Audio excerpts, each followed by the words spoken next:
Amém. Vamos então começar mais um estudo bíblico. Paz do Senhor a todos. E vamos começar a carta, começar não, continuar a carta à igreja dos Efésios, né? Éfeso. Depois da aula passada termos exposto do capítulo 1, onde falámos aí das bênçãos espirituais em Cristo nas regiões celestiais, né? Vimos ali pelo menos 20 benefícios dessas bênçãos espirituais que têm uma influência direta na nossa vida, como nós vivemos no nosso dia a dia, apesar de serem bênçãos espirituais, têm impacto na nossa vida aqui também. E vimos também aquele grande hino da Trindade, ali aquela frase grega com 202 palavras, do verso 13 ao verso 14, né, que mostra ali a eleição e a predestinação do Pai, a redenção do Filho, o Espírito como penhor e selo do cristão, e depois falamos do amor como fruto da verdadeira fé. E hoje entramos num dos capítulos centrais de toda a Escritura, de toda a palavra de Deus, né? Efésios capítulo 2. E hoje temos algo, uma palavra que eu creio muito rica teologicamente e de importância para nós como cristãos de entendermos, né, essa graça de Deus que nos foi dada, né, de graça, como o próprio nome diz, por amor e pela soberania do Senhor. Vamos ler então Efésios capítulo 2. Eu peço os irmãos que puderem estar a acompanhar na Bíblia, a carta aos Efésios capítulo 2, grifando, ou talvez com um caderno para poderem apontar algumas dúvidas, para fazer perguntas. Eu recomendo, até para que a gente possa entender. Eu sei, meus irmãos, que às vezes tem alguns irmãos que colocam ah, o estudo e estão a fazer outras coisas porque o dia é corrido. Eu entendo tudo isso, mas tente prestar atenção, apontar, ter um tempo bem proveitoso de ensino da palavra, né? Porque a gente para tantas coisas, porque não parar um pouco para ler a palavra, né? Como Jesus falou, né, com Marta, né? Marta, Marta, estás ocupada com muitas coisas, né? Mas olha, a tua irmã, ela escolheu a melhor parte. Então vamos ter um tempo dedicado à palavra, com atenção, e que o Senhor possa falar ao nosso coração. Vamos orar, vamos agradecer a Deus e vamos entrar no texto de Efésios capítulo 2. Senhor meu Deus e meu Pai, obrigado, te agradeço, ó Pai, por esta oportunidade de estarmos na tua casa, na tua presença, né? Ainda que de uma maneira aqui com os irmãos, de uma maneira virtual, mas eu sei que o Senhor opera, né? De todas as maneiras, quando a tua igreja se reúne num só espírito, numa só vontade, para louvar e glorificar o teu santo nome e aprender mais do Senhor. Que o Senhor possa nos ajudar a entender a tua palavra, a entender essa graça maravilhosa que nos foi dada e que a gente possa se fortalecer na graça que há no Senhor Jesus. Muito obrigado por tudo, em nome de Jesus. Amém.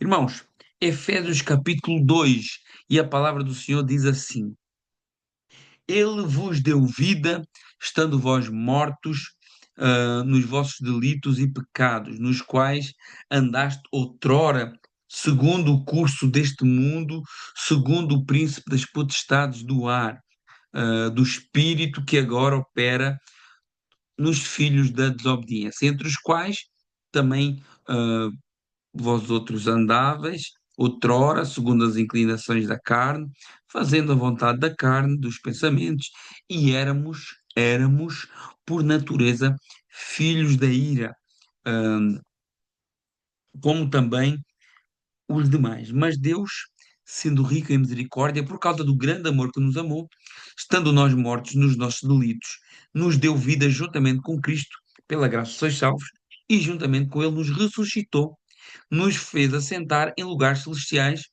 em Cristo Jesus, para mostrar nos séculos vindouros a suprema riqueza da sua graça e bondade para conosco em Cristo Jesus. Porque pela graça sois salvos mediante a fé. E isso não vem de vós, é dom de Deus. E não é de obras, para que ninguém se glorie, porque somos feitura dele, criados em Cristo para as boas obras, as quais Deus de antemão preparou para que andássemos nelas.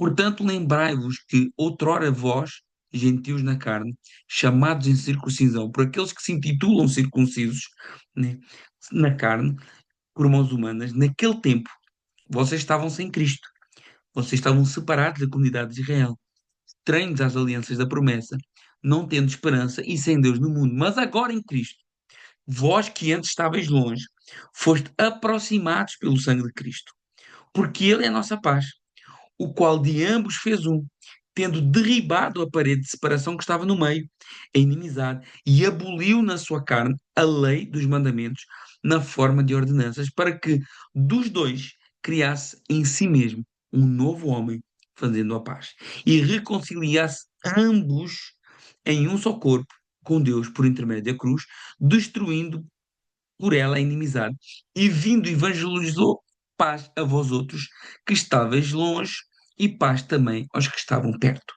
porque por ele ambos temos acesso ao Deus Pai em um espírito.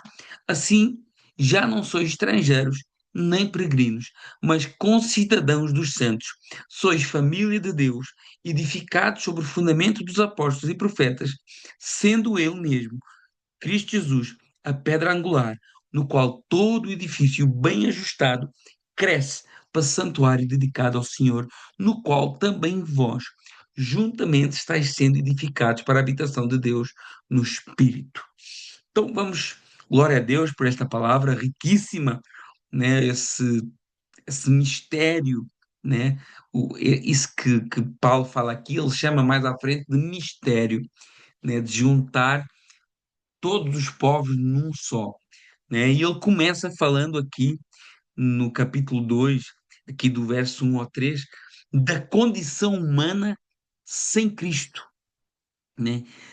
Eu não sei se as pessoas conseguem entender verdadeiramente qual que é a nossa condição sem Cristo, mas o texto aqui é muito claro. No verso 1, quando ele diz assim, olha, ele vos deu vida, estando vós mortos nos vossos delitos e pecados. Mortos aqui não é um exagero, não é estávamos fracos, não.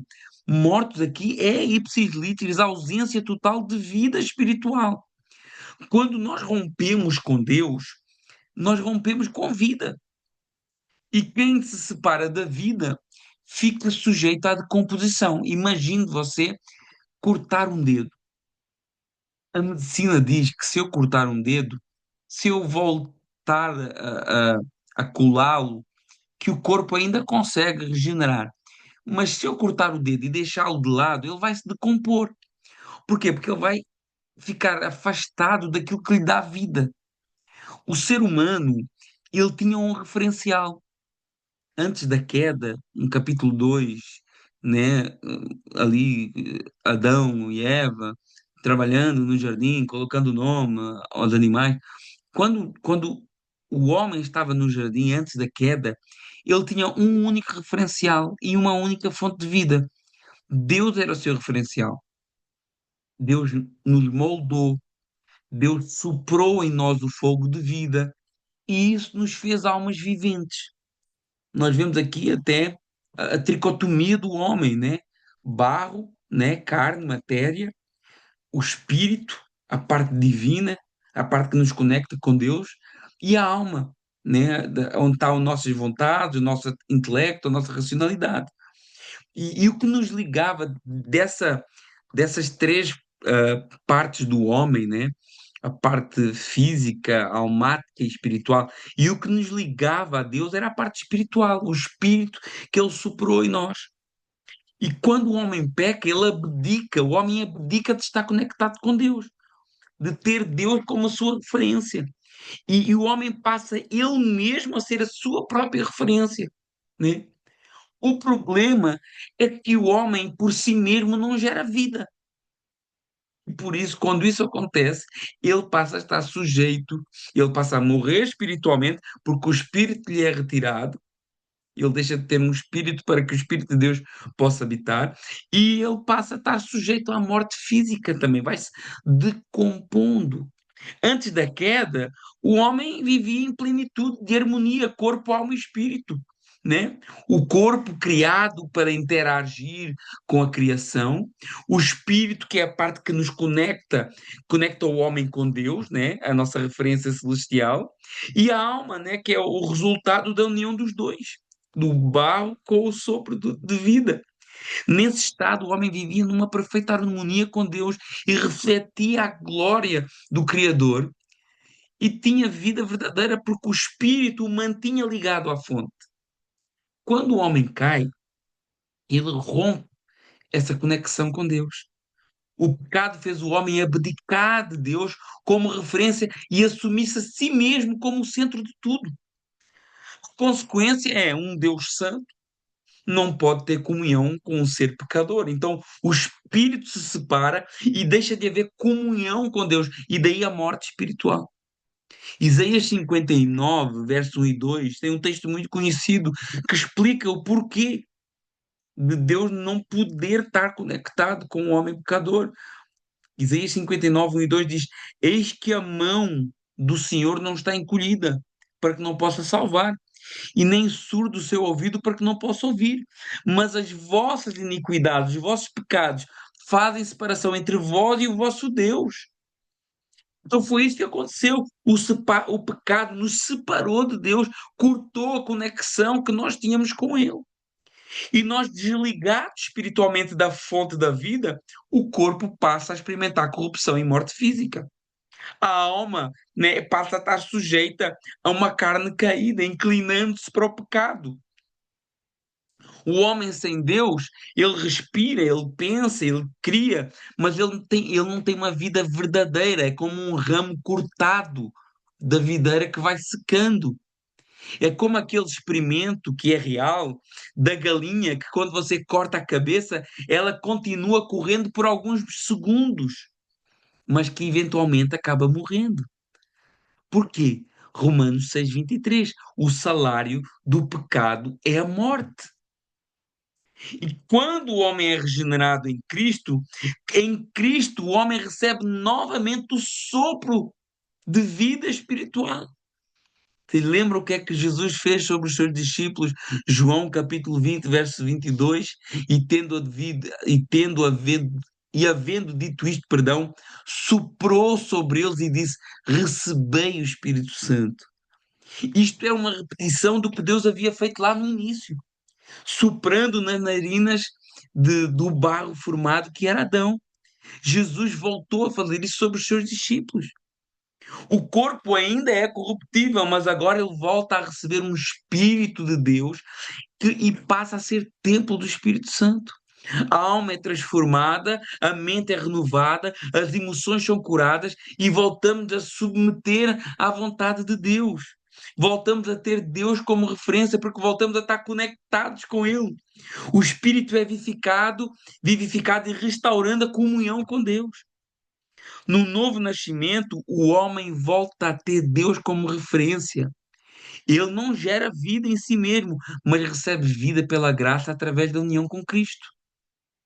Então, nós temos antes da queda uma harmonia plena, na queda uma ruptura e uma morte espiritual, e na regeneração, restauração e vida abundante em Cristo. E glória a Deus, porque o mesmo Senhor diz: Olha, eu vim para que tenham vida e vida com abundância.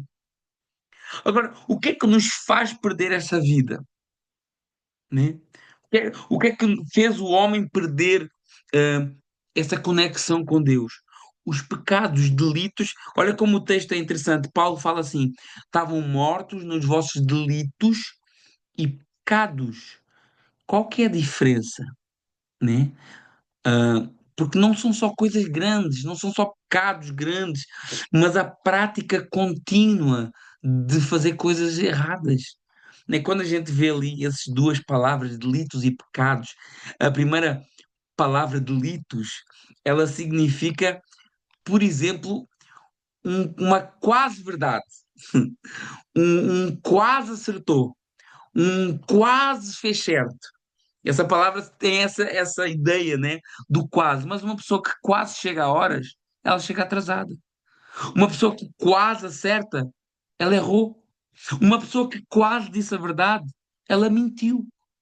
Então, essa palavra que é traduzida para o português como delitos é um deslize, mas que não deixa de ser uma falha. E depois o pecado é um errar o alvo completamente, um desviar do caminho. Então, nota que a Bíblia ela nos ensina, não só nesse texto, que existem diferentes níveis de pecado. Nós às vezes dizemos que não existe pecadinho nem pecadão, mas a Bíblia não diz isso. Existem diferentes níveis de pecados, sim, à luz da Bíblia. Porém, a consequência é a mesma: morte. E Paulo começa nos mostrando qual que era a nossa condição: morte nos nossos delitos e pecados. No verso 2 diz assim: nos quais outrora andaste segundo o curso deste mundo, segundo o príncipe da potestade do ar, do espírito que agora atua nos filhos da desobediência. Ou seja, o curso desse mundo é o estilo de vida moldado por uma cultura caída.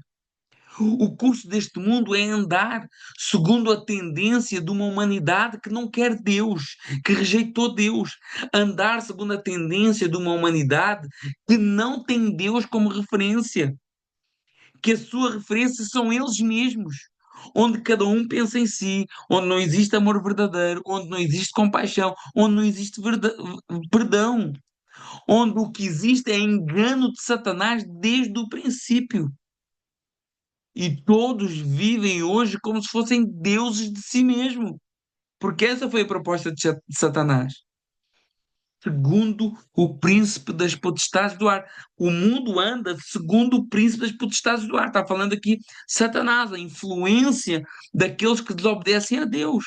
Não que Satanás tenha um exército, mas que tem pessoas que foram levadas pela mentira de Satanás.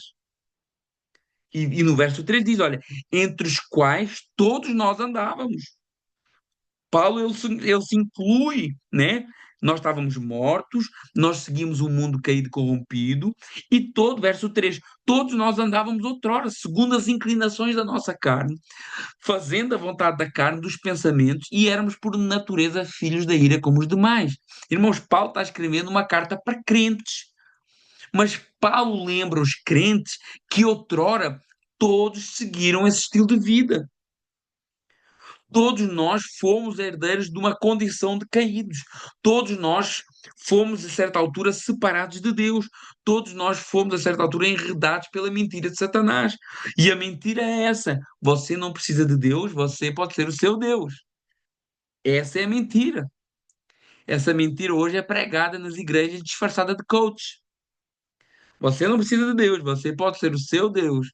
Você faz as suas escolhas, você é o que você quer ser. Você determina, você declara. Essa é a mentira de Satanás. A mentira de Satanás é que nós não precisamos de uma referência divina. Nós podemos ser a nossa própria referência. Foi isso que ele disse para Eva. Não, olha, vocês não vão morrer. Ah, mas o Senhor disse que no dia que a gente comer, nós vamos morrer. Não. Satanás disse assim, não, vocês não vão morrer. Vocês vão ser igual a Deus, conhecendo o bem e o mal. Entenderam que a proposta é a proposta coach? Na realidade, Satanás é o primeiro coach da história, né? E essa rebeldia contra Deus nos fez sujeitos a uma condenação, nos fez filhos da ira. Como diz o texto, nós éramos, por natureza, filhos da ira, como os demais. A justa sentença de Deus pairava sobre nós. Sem Cristo não existe neutralidade. Ou estamos mortos no pecado, ou estamos vivos em Cristo. E Paulo começa nos dizendo aqui no verso 2 como nós estávamos completamente perdidos, condenados, filhos da ira. E, mas o maravilhoso é que o Senhor não nos deixou assim. No verso 4 a 7, né, estava tudo perdido. Quando a gente lê do verso 1 a 3, está tudo perdido. Estamos condenados, estamos sem esperança. Mas olha como é que começa o verso 4. Mas, o mas é algo maravilhoso, né? Mas Deus, ou seja, nós estávamos perdidos, nós estávamos condenados, nós estávamos no lodo, nós estávamos na lama, nós estávamos na sepultura, mortos, mas Deus, glória a Deus, sendo rico em misericórdia, por causa do grande amor com que nos amou, Olha, Deus, o que nos resgatou foi uma intervenção divina. A intervenção divina, a intervenção de Deus é o ponto de virada na história. Deus mudou a história do homem. Não foi obra de um grande herói da fé, não foi obra de um grande pastor, de um grande apóstolo, não foi uma reação a algo que alguém tenha feito. Foi Deus que se aproximou. Foi Deus quem moveu a nosso favor. Por isso que ele diz: olha, mas Deus foi rico em misericórdia e amor. Então, a motivação da salvação não é nenhum mérito, não foi nada que nós fizemos, foi o amor, o caráter divino de Deus. Ele diz: olha, Deus sendo rico em misericórdia, por causa do seu grande amor que nos amou, verso 5, estando nós mortos em nossos delitos, nos deu vida juntamente com Cristo. Pela graça sois salvos. Deu-nos vida junto com Cristo. Ele está fazendo aqui um paralelo com a ressurreição. A nossa ressurreição é paralela à ressurreição de Cristo. Ou seja, a ressurreição de Cristo, ela é também a nossa ressurreição. Quando Cristo ressuscita dos mortos, a raça humana ressuscita junto com ele, sendo Jesus o primeiro dessa raça, porque ele era 100% homem. Paulo fala de Cristo como primícia da ressurreição. Claramente, 1 Coríntios capítulo 15, verso 20, Cristo ressuscitou dentre os mortos e foi feito as primícias dos que dormem. As primícias é uma primeira parte da colheita que garante que toda a colheita virá depois. Isso significa que a ressurreição de Jesus, ela inaugura uma nova realidade.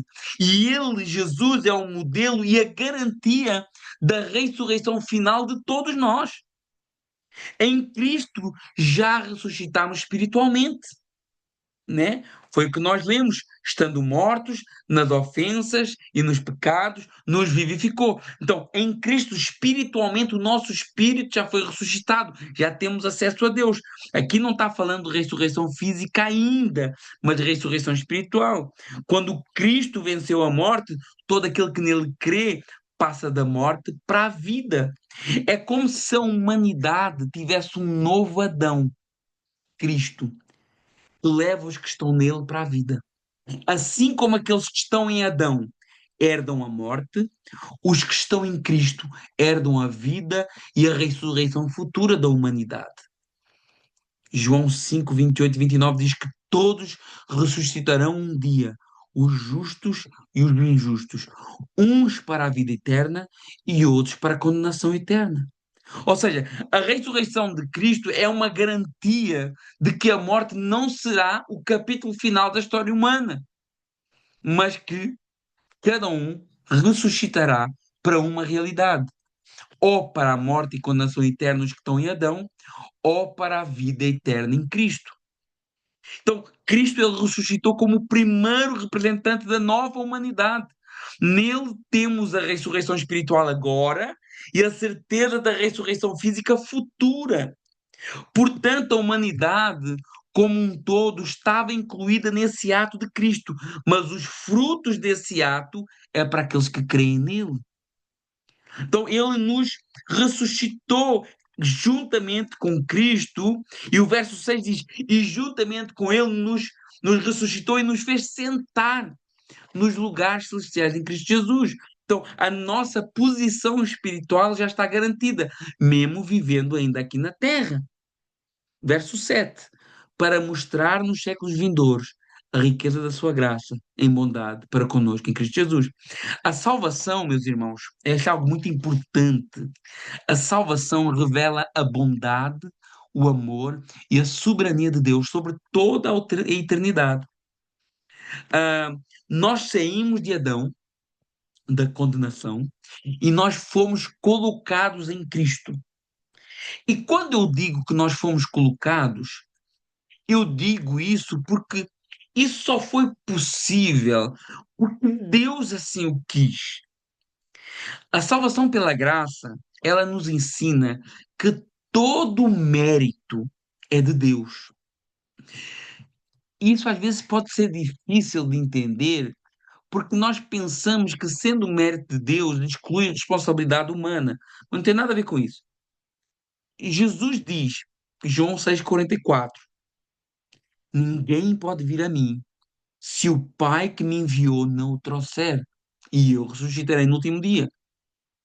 Jesus diz, João 15,16, não me escolheste vós a mim, mas eu vos escolhi a vós. Então, a Bíblia nos mostra que a salvação, ela é um processo completamente monergista, completamente de Deus para nós, sem qualquer influência humana. Deus abre o nosso coração e nós cremos em Jesus. É assim que a palavra diz que acontece. Eu sei que a gente foi ensinado, às vezes, que nós aceitamos Jesus. Sim, mas nós fazemos isso porque Deus abriu, porque o Espírito Santo tocou. Houve uma graça proveniente sobre as nossas vidas. Olha o que é que diz lá em Atos capítulo 16, verso 14. Certa mulher, chamada Lídia, da cidade de Tiatira, vendedora de púrpura, temente a Deus, essa mulher nos escutava. É Lucas que está escrevendo. Lucas estava com Paulo ali. E ele diz que havia uma mulher chamada Lídia, que era uma empresária, era temente a Deus, e ela escutava Paulo. E olha o que diz o texto. E o Senhor lhe abriu o coração para atender às coisas que Paulo dizia. Então, olha, é poderoso esse texto para nós. Então, se nós estamos em Cristo, é porque o Senhor nos chamou, é porque o Senhor abriu o nosso coração e nós não resistimos a esse trabalho de Deus em nós. Por isso que o processo ele parte inteiramente de Deus para nós. Ai, pastor, mas é possível resistir? É possível resistir. Por exemplo, em Atos capítulo 7, verso 51, Estevão, cheio do Espírito Santo, diz que é possível resistir. Porque ele diz: olha, vocês são homens de dura cerviz, incircuncisos de coração e de ouvidos, vós sempre resistis ao Espírito Santo.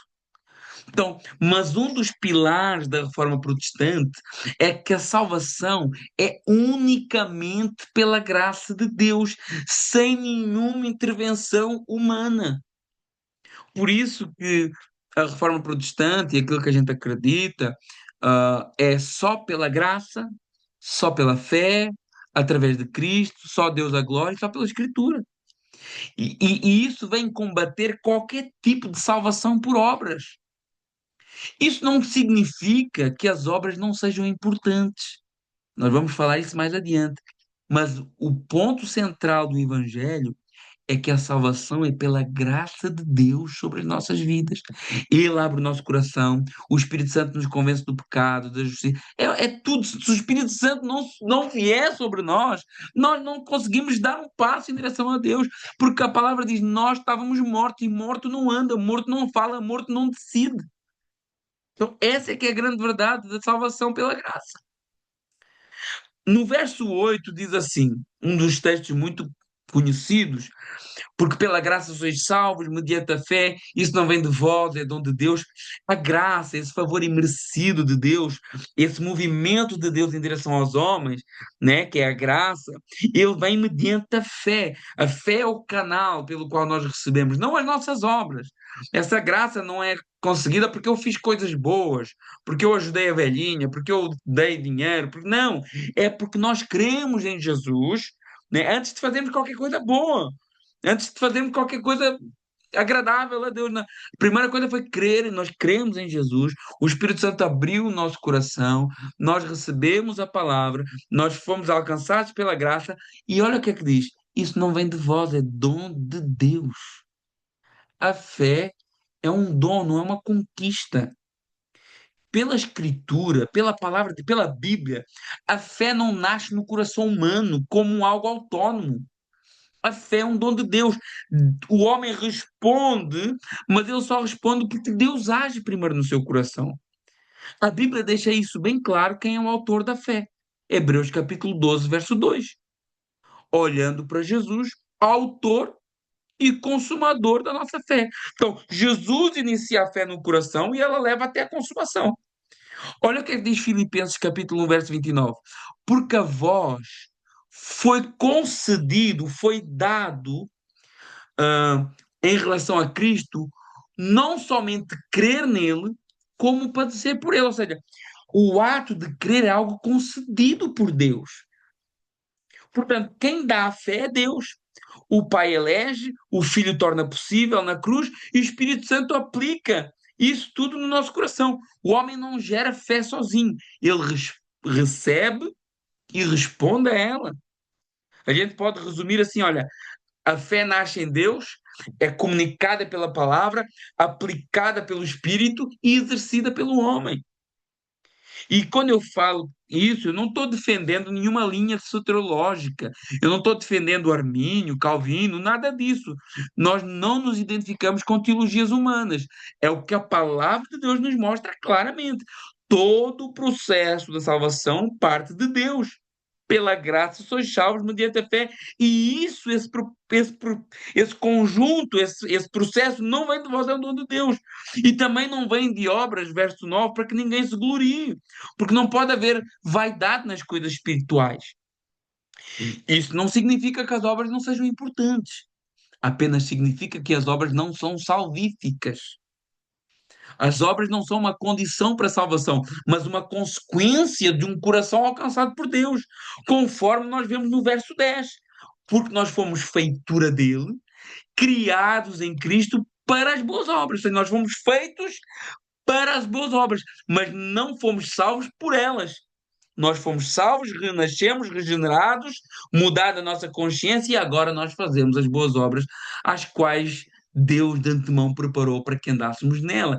Esse termo aqui, somos feitura dele, do verso 10, é como se fosse nós, é literalmente no grego, nós somos como se fôssemos um poema de Deus, uma obra de arte de Deus. Eu não estou querendo ah, pregar aqui como David Leonardo, né? Mas realmente o texto original dá essa ideia.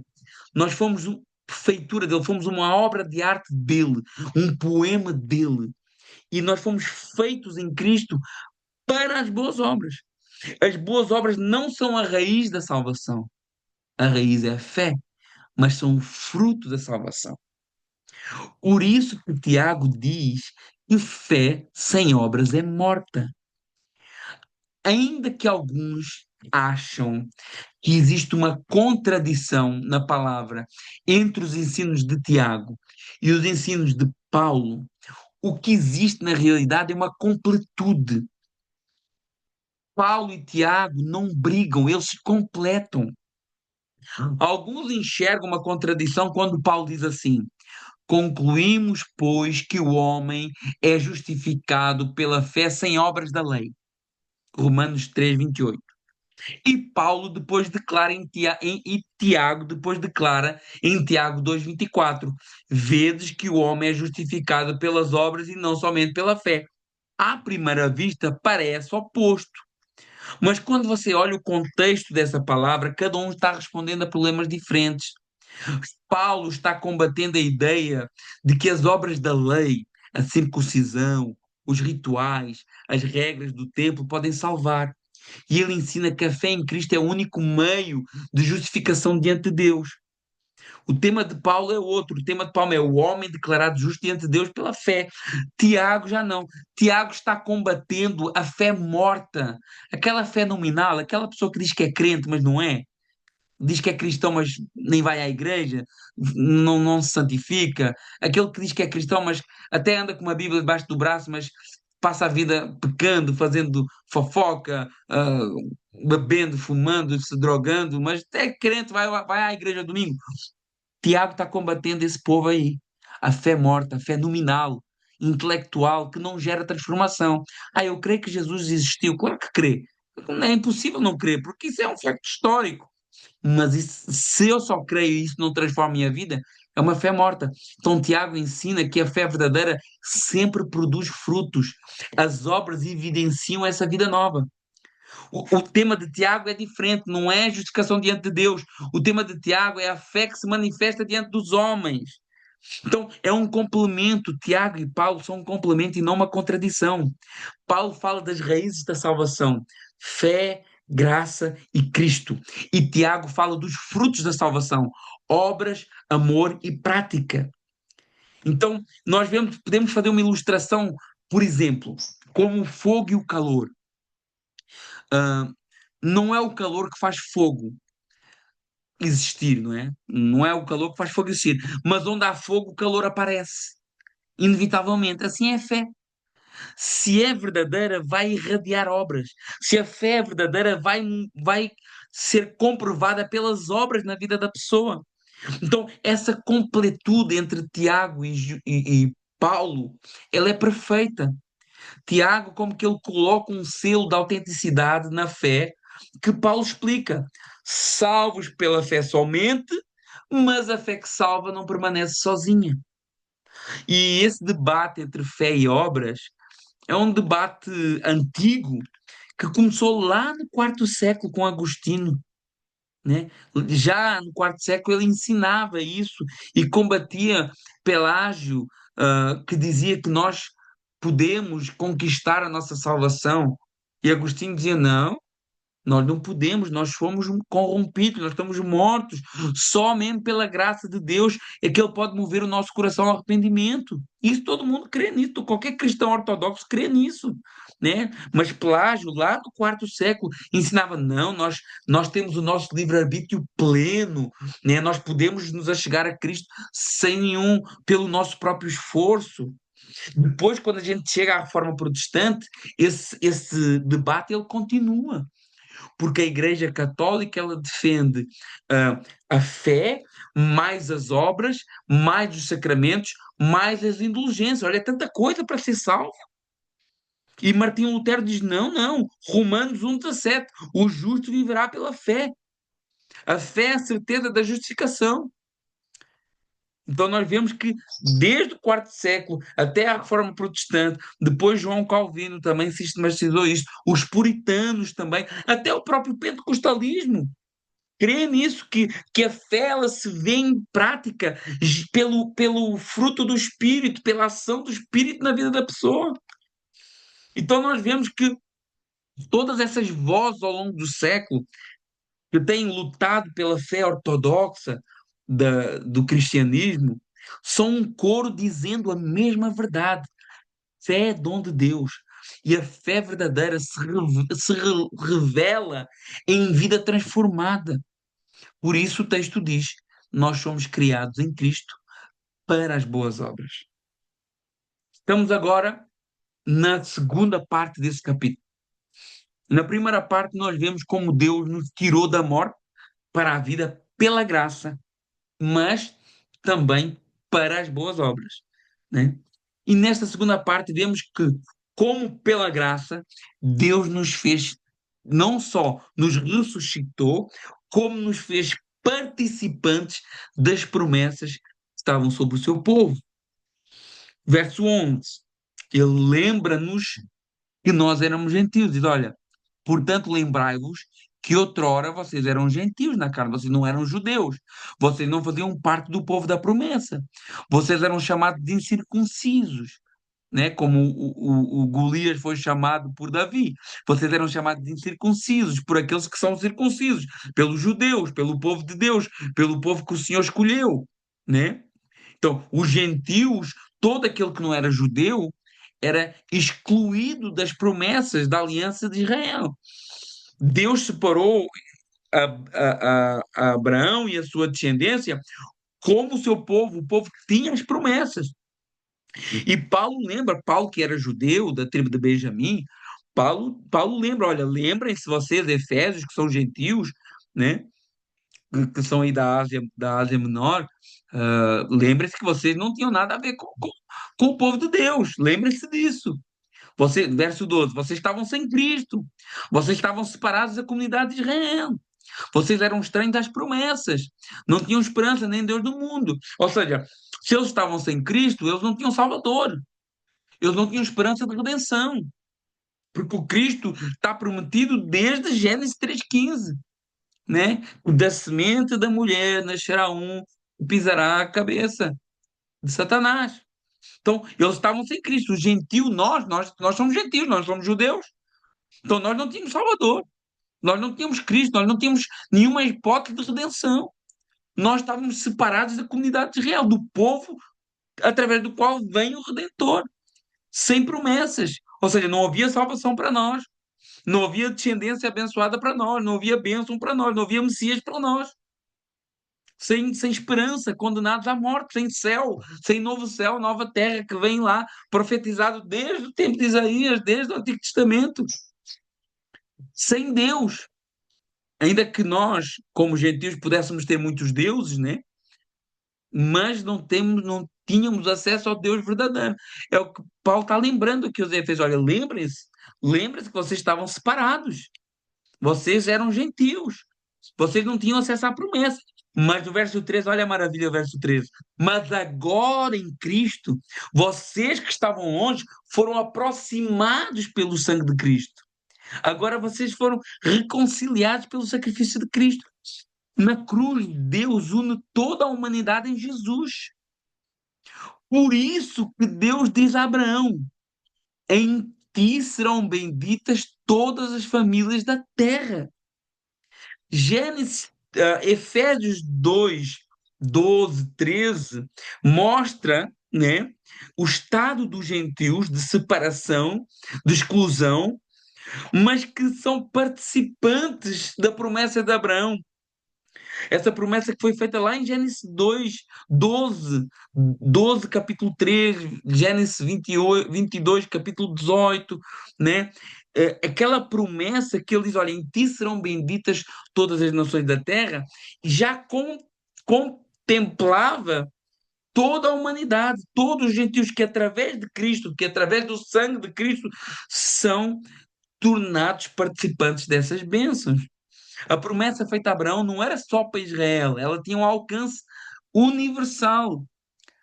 Paulo fala sobre isso em Gálatas 3:8.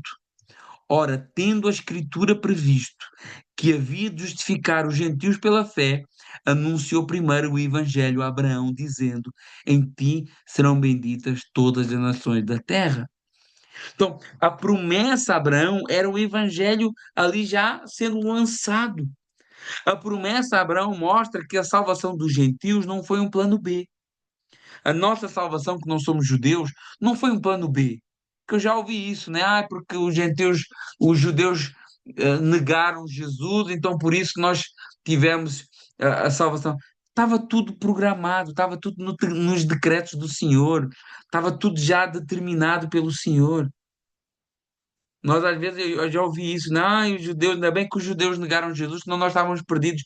Não, nós nunca fomos um plano B.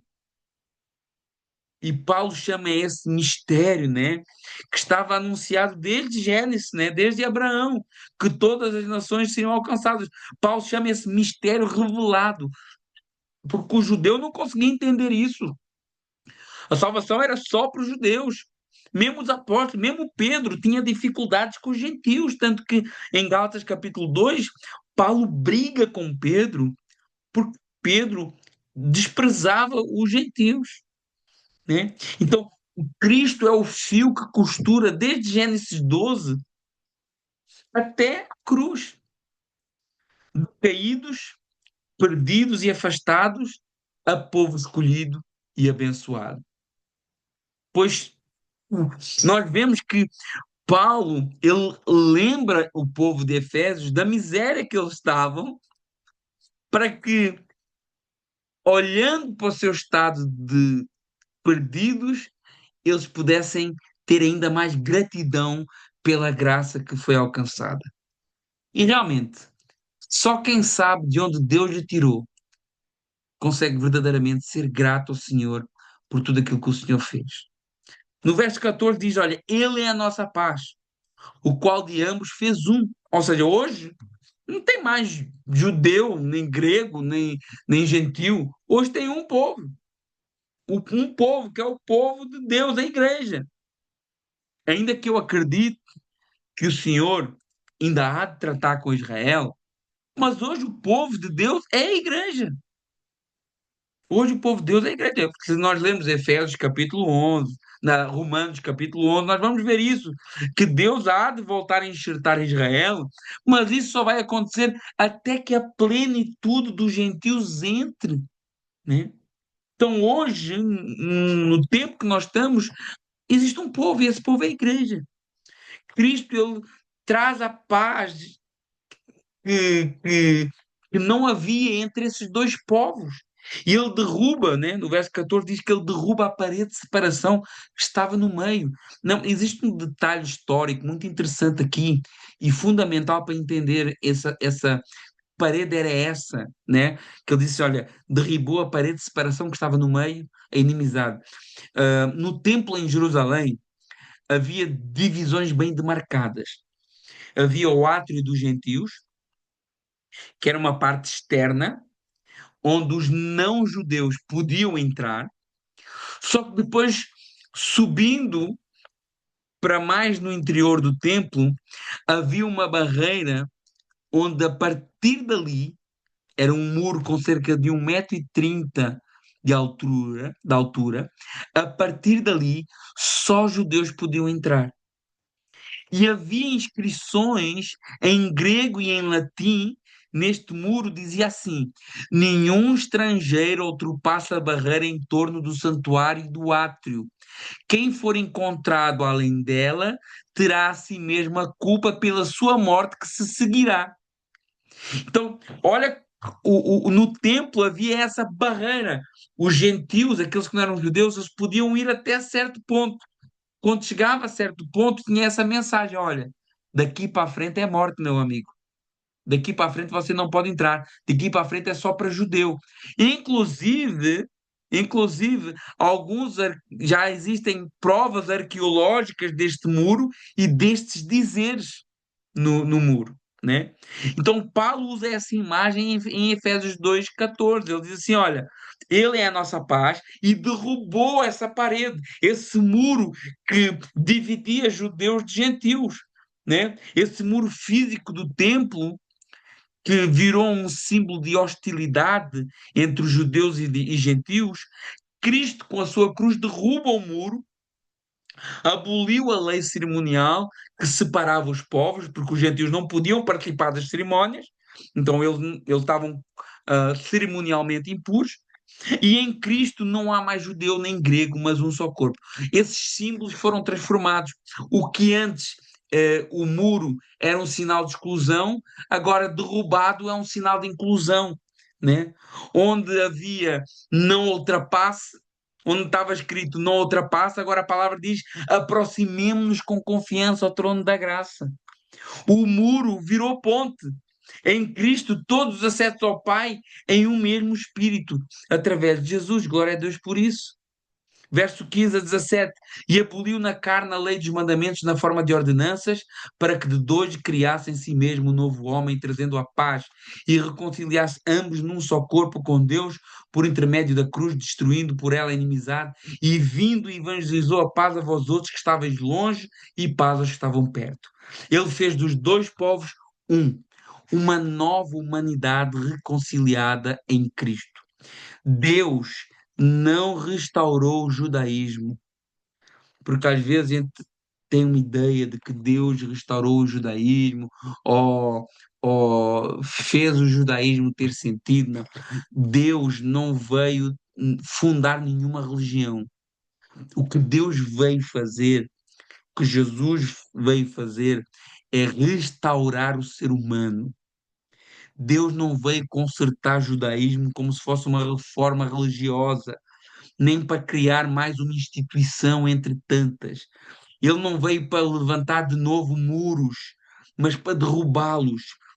O projeto de Deus é infinitamente maior. Restaurar o ser humano à sua verdadeira vocação, ser imagem e semelhança de Deus. Deus não fundou uma religião. Religião, no sentido humano, é o esforço do homem chegar até Deus. O Evangelho é o contrário. É Deus que desce ao homem. O Verbo se fez carne e habitou entre nós, e vimos a sua glória como a glória do unigênito do Pai. Deus não habita em templos feitos por mãos humanas, não é servido por mãos humanas como se precisasse de alguma coisa. Deus não veio implementar nenhuma religião. O Senhor veio restaurar a condição caída do ser humano. Deus veio restaurar o ser humano. É isso que Jesus diz, Lucas 19:10. O Filho do Homem veio salvar e buscar o que se havia perdido. Colossenses 3:10, em Cristo o homem é renovado para o pleno conhecimento segundo a imagem daquele que o criou. 2 Coríntios 5:17, aquele que está em Cristo, nova criatura é, coisas velhas já passaram, e eis que tudo se fez novo. Deus não restaura sistemas, Deus restaura pessoas. Deus não reergue muros, reergue muros, Ele constrói pontes. Deus não funda religião, Ele traz reconciliação. E nele, no verso 18, diz que por ele ambos temos acesso ao Pai em um espírito. Deus veio restaurar o homem para a comunhão que ele tinha antes da queda. Mas a cruz não só reconcilia Deus com os homens com Deus, mas também une povos e diferentes povos de várias nações em uma só família, que é a família do Senhor. Verso 19 diz assim: assim já não sois estrangeiros e peregrinos, mas concidadãos dos santos, família de Deus. Então, Deus ele restaura a nossa condição para podermos ter comunhão com Ele e nos dá uma nova cidadania. A nossa cidadania é celestial. Somos concidadãos dos santos, pertencemos ao povo de Deus, membros da família de intimidade, pertencimento, edificados sobre o fundamento dos apóstolos e profetas, sendo Ele mesmo Cristo a pedra angular. Ou seja, Cristo é a chave de interpretação de toda a Escritura, desde os apóstolos aos profetas, desde os profetas aos apóstolos. E nós somos edificados sobre esse fundamento, esse ensino da palavra, sobre uma base sólida que é Cristo, a pedra angular que alinha e se sustenta todo o edifício. Por isso que tudo tem que ser em volta de Cristo. Todas as palavras têm que ser em volta de Cristo. Todos os estudos têm que falar de Cristo. Todos os louvores têm que ser a Cristo. O nosso modo de vida tem que ser o modo de vida de Cristo. Porque Jesus manifestou Deus aos homens. Jesus fez Deus conhecido aos homens, mas também nos fez conhecer como é que os homens devem ser. Já pensou nisso? Ele não só nos revelou quem era Deus, como ele era Deus, porque a palavra diz que ele é a imagem do Deus invisível, mas ele também nos mostrou como é que o homem deve ser. Que maravilha, glória a Deus por isso. E ele diz no qual, verso 21, todo o edifício, ele é a pedra angular, no qual todo o edifício bem ajustado cresce para santuário dedicado ao Senhor. A igreja é um organismo vivo que cresce ao longo das eras, de todo o tempo. Almas e almas têm se juntado à igreja do Senhor de todas as eras. Nada nem ninguém consegue parar o avanço do Evangelho. E nós somos pedras vivas deste edifício, sustentados pela pedra mestra que é Jesus. 1 Pedro, capítulo 2, 4 e 5 fala isso. Chegando-vos para ele, a pedra viva, reprovada, na verdade, pelos homens, mas para com Deus eleita e preciosa. Vós, também como pedras vivas, sois edificados casa espiritual e sacerdócio santo. Aqui Pedro mostra que a igreja não é feita de tijolos mortos, de pedras mortas, mas de pedras vivas, de pessoas regeneradas, de pessoas cheias do Espírito Santo, de pessoas unidas em Cristo. E cada pedra viva tem um lugar, uma forma e uma função dentro desse grande edifício que é a igreja. Para terminar, verso 22, no qual também vós juntamente estáis sendo edificados para a habitação do Espírito Santo. Esse edifício que é a igreja é onde habita o Espírito Santo de Deus.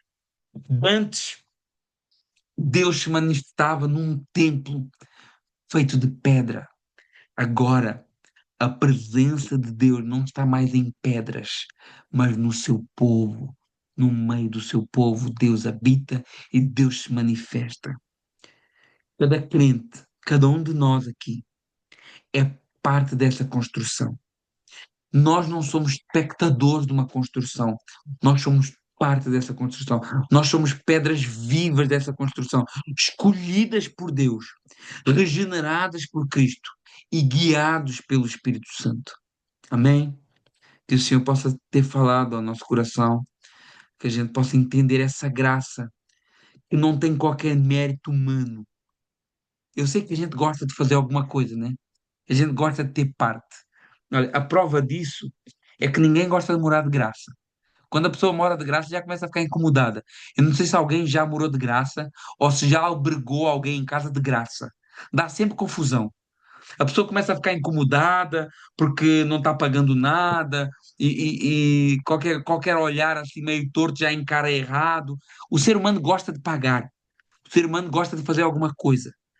Por isso que essas religiões, esse pseudo-cristianismo que exige isto, exige isto, exige aquilo, que a salvação não é só pela fé, mas é salvo se guardar esse dia, é salvo se colocar um pano na cabeça, é salvo se pedir a bênção, não sei do quê, é salvo se der o dízimo. Essas igrejas estão cheias. Porque, você já pensou porque é que essas igrejas estão cheias? Que não pregam o verdadeiro evangelho? Porque o ser humano gosta de fazer alguma coisa. E quando a gente entende que a salvação é pela graça, é um algo sobrenatural na nossa vida, é algo que nós não poderíamos alcançar nunca por nós mesmos. É tão simples que alguns rejeitam, por incrível que pareça. É tão simples que alguns rejeitam. Então, que a gente possa entender essa salvação maravilhosa, essa salvação que nos foi dada, sendo nós ainda pecadores. Nós fomos salvos sendo pecadores e trabalhamos diariamente para melhorar a nossa condição, errando aqui, melhorando ali, mas sempre, sempre aos pés do Senhor, clamando a sua misericórdia, clamando a sua graça sobre as nossas vidas, clamando o seu direcionamento, clamando que o seu Espírito Santo nos ajude e nos guie para que um dia, a gente possa estar plenamente na presença do Senhor, plenamente, com um corpo regenerado, uma alma transformada e um espírito transbordante. Meus irmãos, Deus abençoe. Eu queria deixar aqui 3 minutinhos, não saia para a gente orar juntos, 3 minutinhos para se alguém quiser fazer alguma pergunta, alguma observação. Eu sei que esse tema da salvação pela graça, por muito que seja muito claro nas Escrituras, traz muita discussão, mas a gente não pode mudar o que a Bíblia diz. A gente não pode mudar o que a Bíblia diz. Mas alguém quer perguntar alguma coisa, fazer algum tipo de observação? Amém. Irmãos, vamos orar então, vamos agradecer a Deus.